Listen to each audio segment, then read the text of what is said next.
What's going on, everybody? Welcome into Tennessee Football Talk. My name is Joey Petersen. On today's show, we're going to take a look at everything that Josh Heupel had to say last night on the SEC Coaches Teleconference, and there was a lot that he spoke on.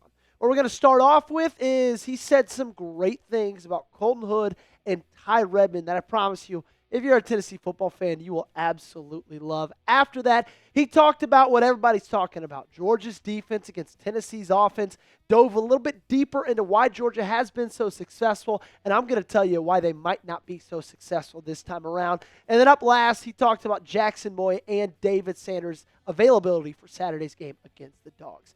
Make sure you stick around, okay, because at about the halfway point of today's video, I've got an awesome stat that might absolutely fire you up. And if you're on the fence over who you think's going to win between Tennessee and Georgia, once you hear this, I promise you, you're going to be leaning towards the Vols. I'm about to go a little bit 30 for 30 on you guys. What if I told you that there is a YouTube channel out there that gives you 365 videos a year all about your Tennessee Volunteers football team?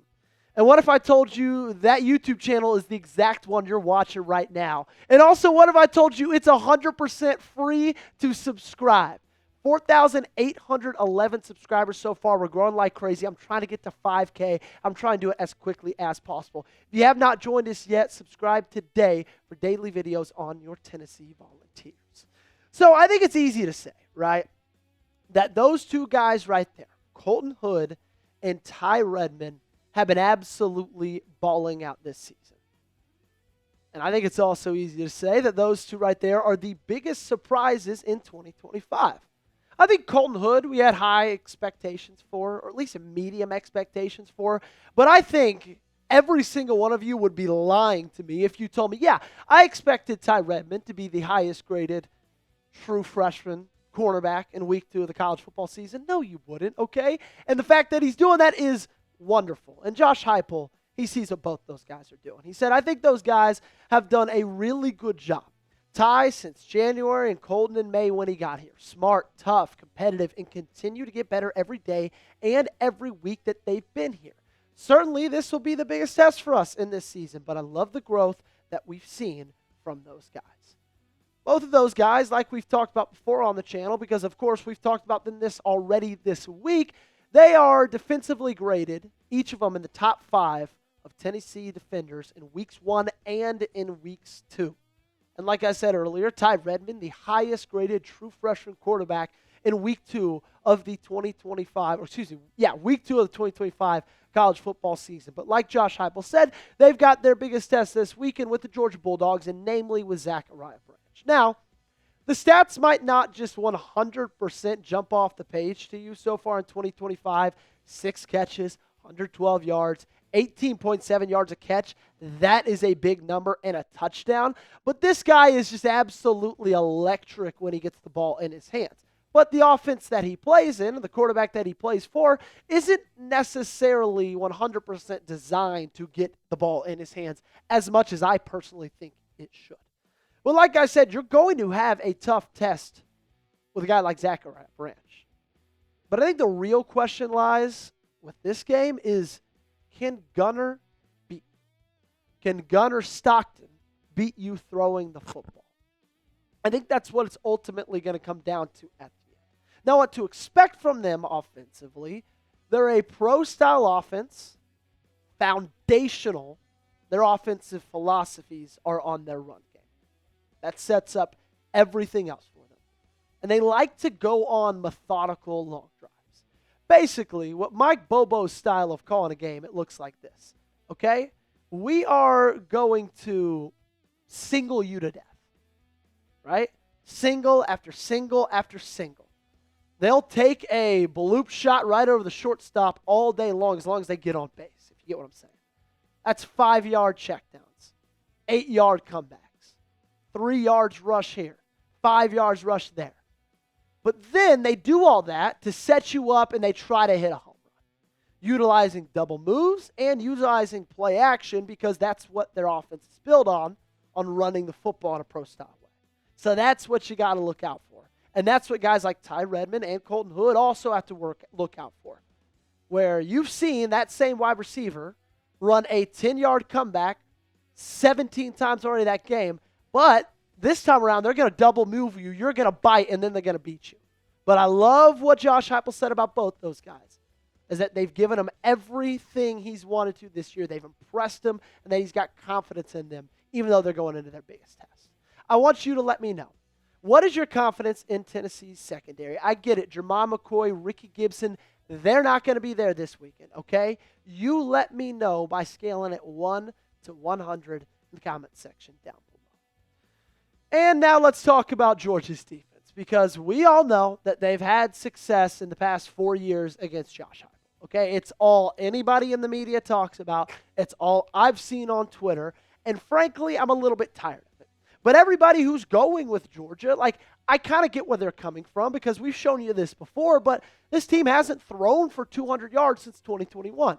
0 pass touchdowns, 2 interceptions since 2021. They're averaging 12 points per game in their last 4 matchups against the Bulldogs. So obviously, Josh Heupel got questions about it. And he said, ultimately, you got to win on 3rd downs, and you got to maximize your possessions when you get on the other side of the 50. And that comes from the detail in your preparation and then winning one-on-ones. And when I say one-on-ones, everybody thinks out on the perimeter. But that's it at the line of scrimmage as well, as you get into your pass pro and run game. And ultimately, we haven't been on the right side of that. And unfortunately, he's not wrong. We've seen Georgia defensive linemen, the likes of Jalen Carter, Jordan Davis, all of those freaks that they had that are now playing in the National Football League, absolutely dominate Tennessee's offensive line. But like we talked about before, in my opinion, this is the closest that these two rosters have ever been in the last, probably decade. I think the talent gap between Georgia and Tennessee is a lot less than it has been in recent years. And I think that plays into a big favor of Tennessee, especially when facing a Georgia defense, especially when facing those Georgia corners, right? They're going to give you a ton of press coverage. They got really physical guys out there. And what Kirby Smart's going to do against Joey Aguilar, he's got to mix up different looks all game long to try to confuse him. For a guy who hasn't been in this offense, hasn't been the quarterback for this offense for very long. No, on the defensive line, like Josh Heupel was talking about, winning those one-on-ones on the line of scrimmage, you're going to see a versatile 4-3 base, which means they're going to have 4 down linemen pretty much for the entirety of the football game. And they rely on those individuals to win their one-on-one matchups. Because the way Kirby Smart in Georgia looks at it is like, hey, we've recruited at a level better than pretty much everybody in the country. So we believe our guys on our defensive line, they're going to be able to win one-on-one matchups against your guys on the offensive line.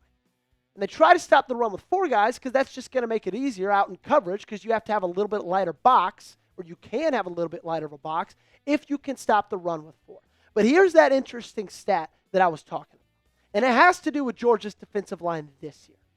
They don't have an interior defensive lineman that grades in the top 50 in the SEC when it comes to their PFF defensive grades. And I get it. PFF is not gospel, right? It's not the end-all, be-all. But it is a good tool to measure the production of a player and how they've done throughout the season so far. And they don't have anybody on the interior that's graded top 50 in the SEC. And they also don't have anybody on the edge of their defensive line that's graded in the top 50 of the SEC. So both the interior and their exterior of their defensive line, in my opinion, from the Georgia D lines we've seen in the years past, has taken a massive step back. And now it is up to Josh Heupel, this offensive line, to take advantage of that. Speaking of this game, a little bit of a reminder. We're going to be live for it, okay? Tennessee, Georgia. It is a 3:30 Eastern time kick. We're going to be live at 3 o'clock Eastern time. 30 minutes of a little build-up, pregame tailgate, and then I'll be giving you play-by-play analysis through the entirety of it. So make sure you subscribe, turn on those notifications so you don't miss it, and let me know you'll be there by RSVPing, meaning liking today's video. Make sure you also take advantage of this awesome deal that's going on right now. If you go to chatsports.com/UT sweatshirt. This puppy was $65. Now it's only $27. Guys, that's like, what? Quick math? $38 off? Over half off? Guys, that is an unbelievable deal. And all you got to do is go to chatsports.com/UT-sweatshirt to take advantage of it. I put that links in the comment section and description of today's video. Don't waste any time because I can promise you this deal is not going to last long. It won't be $27 for much longer. So if you have not yet, chatsports.com/UT-sweatshirt. So another question that Josh Heupel got, and this is where we'll wrap up today's show. He asked about the confidence that Jaxson Moi, defensive lineman, or David Sanders, offensive tackle, former five-star true freshman, could play in this upcoming matchup against the Georgia Bulldogs. And he gave a little bit of good news. He said, yeah, there's certainly some belief on that side of it. But in typical Josh Heupel fashion, he said, you'll be able to see on the injury report here tonight. Well, that injury report ended up coming out late last night, I should add. And you see in the questionable category, both Jaxson Moi and David Sanders Jr., which I think is a positive step in the right direction. I think that's kind of what Josh Heupel meant when he said, yeah, you could see some optimism in that. When talking about Jaxson Moi, in my opinion, it would be absolutely massive if he was coming back and he was playing in this game. Okay, we talked about how Georgia's offense is built on their ability to run the football, and so having that interior defensive line strength and that interior defensive line depth is going to be big in stopping that run and putting the ball in Gunnar Stockton's hands. The other side of that coin, though, when talking about David Sanders, I'm not sure if I'm wanting to rush him back. And not because I don't think he's going to be great. I don't want to make anybody upset that I think David Sanders is going to be a bad football player. I don't think that. I think he's going to be a great football player. But also, two things. Number one, I don't know if I want our true freshman offensive tackle to get the first start ever in college football for him against the Georgia Bulldogs. And then second off, Jesse Perry has been absolutely phenomenal in that spot since David Sanders hasn't been there. Did you know that he led all offensive tackles in college football in PFF grade this last week? A 92.2. I get it. You're going up against ETSU, but that's still incredibly impressive, okay? And so I love David Sanders. I think he's got a bright future in orange and white, but I don't know if this weekend against Georgia is the time that he gets his first start as a Tennessee Volunteer. You tell me, should the Vols start David Sanders against Georgia? Let me know in the comment section by giving me a yes or a no. Weigh in with your answer. And while you're down there in the comment section, you're going to find the links to my social media. You can find me at Joey Petersen8 on Twitter and at Joey Petersen8 on Instagram. Give me a follow over there. And if you have not subscribed, change that today.